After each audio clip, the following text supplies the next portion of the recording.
Hello, నమస్తే అండి. ఇవాళ మనం ఏం చేద్దామంటే సాంబార్ పొడి ఎలా చేసుకుందాం అని నేను మీకు చూపిస్తాను వీడియోలో. చాలామందికి తెలుస్తుంది, అయినా నేను చేసే విధాన్ని నేను మీకు చూపిస్తాను.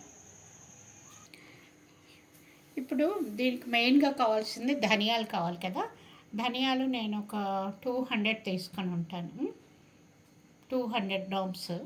ఇదేమో ఒక 150 గ్రాములు ఎండుమిరపకాయలు తీసుకున్నాను. ఇదేమో కందిపప్పు ఒక 100 గ్రామ్స్. ఇది కందిపప్పు 100 గ్రామ్స్, శనగపప్పు 100 గ్రామ్స్. తర్వాత మెంతులు ఒక, జీలకర్ర కూడా ఒక 50 గ్రామ్స్. ఇది మిరియాలు కూడా ఒక 50 గ్రామ్స్ తీసుకున్నాను. ఆవాలు లేకపోయినా పర్వాలేదు, కానీ వేస్తే కొంచెం అదొక రకం టేస్ట్ వస్తుంది. ఆవాలు ఒక 2 స్పూన్స్ ఏమో తీసుకున్నాను. మినపప్పు మెయిన్గా అది కూడా ఒక 2 స్పూన్స్ తీసుకున్నాను.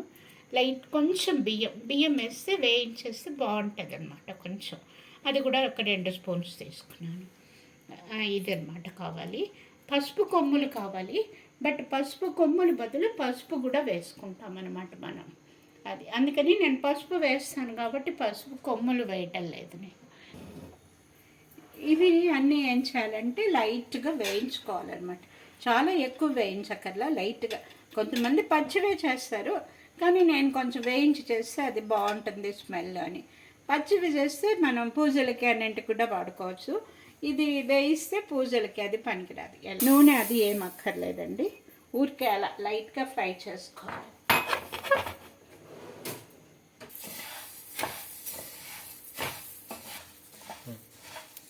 ఇదిగోండి, ధనియాలు వేగిపోయినాయి, వాసన వస్తుంది. చాలా ఎక్కువేం అక్కర్లా, లైట్గా వేయించడం అనమాట. కొంచెం మనకి వాసన తెలిసే వరకు వేయించుకుంటే చాలు. వేస్తున్నాను.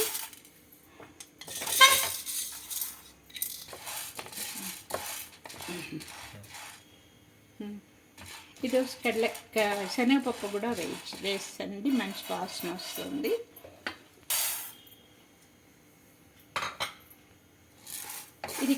ఇది కందిపప్పు వేస్తున్నాను ఇప్పుడు. కందిపప్పు కూడా వేగిపోయింది, మంచి వాసన వస్తుంది. చాలా ఎక్కువ వేయించక్కర్లా, లైట్గా వేస్తే చాలు. అది మంచి టేస్ట్ వస్తుందని నేను అలా చేస్తున్నాను అనమాట. ఎప్పుడు అలాగే చేస్తాను నేను సాంబార్ పొడి. అది మీకు చూపిద్దామని నేను చేస్తున్నాను. ఇది కొంచెం మినపప్పు 2 స్పూన్స్. ఇది కూడా వేస్తే మినపప్పు మంచి వాసనగా ఉంటుంది కదా వేయించి వేస్తే, అందుకని వేస్తే. 2 స్పూన్స్ ఇది.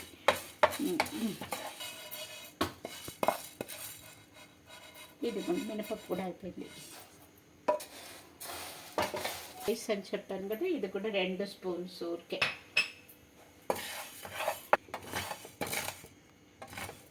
ఇదిగోండి, బియ్యం కూడా బాగా వేగిపోయినాయి, బాగున్నాయి. ఇలా వేస్తే బియ్యం బాగుంటుంది. తెలుసు కదా, మెంతులు బాగా వేయిస్తే మంచి వాసన వస్తుంది మనకి, ఎప్పుడు తెలుసు. పులుసుల్లో మెంతులు వేసి మెంతుల పులుసు అంతా పెట్టుకుంటూ ఉంటాం మనం వేయించి. ఇది అందుకే నేను ఇలా కొంచెం మెంతులు వేయించి వేస్తాను అన్నీ ఇక మెంతులు కూడా బాగా మంచి వాసన వస్తుంది. ఎవరో పులుసు ఇక మిరియాలు వేస్తానమ్మా. ఇదండి అయిపోయినాయి, మిరియాలు కూడా వేయించేస్తాను, అయిపోయినాయి.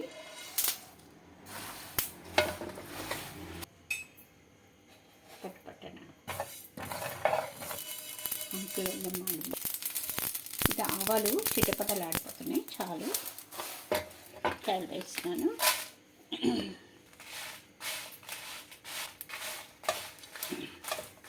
ఇదిగోండి అయిపోయింది.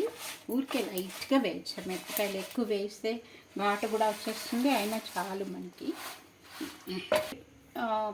అంత వాడిపోయిన కరివేపాకు అనమాట, అంత పెట్టేసి పెడతాను నేను. ఇది ఊరికే ఒకసారి వేసేసి అది కూడా వేసేస్తే బాగుంటుంది. ఇది జీలకర్ర అండి, ఇది కూడా వేయించక్కర్లా, ఊరికే లాస్ట్లో, అందుకే లాస్ట్లో వేస్తున్నాను. ఊరికే ఈ బాండీలో ఈ వేడికి సరిపోతుంది, చాలు. ఇది కొంచెం ఒక 5 నిమిషాలు ఉన్నాక ఈ వేడికి అయిపోతే ఇందులో వేసేసి మిషన్ పట్టేస్తాను. ఇదిగోండి మిషన్ పట్టించి తీసుకొని వచ్చేస్తాను సాంబార్ పొడి. మంచి వాసన వస్తుంది. మీరు కూడా ట్రై చేయండి. ఎలా ఉంది కామెంట్ పెట్టండి, సబ్స్క్రైబ్ చేయండి. Thank you.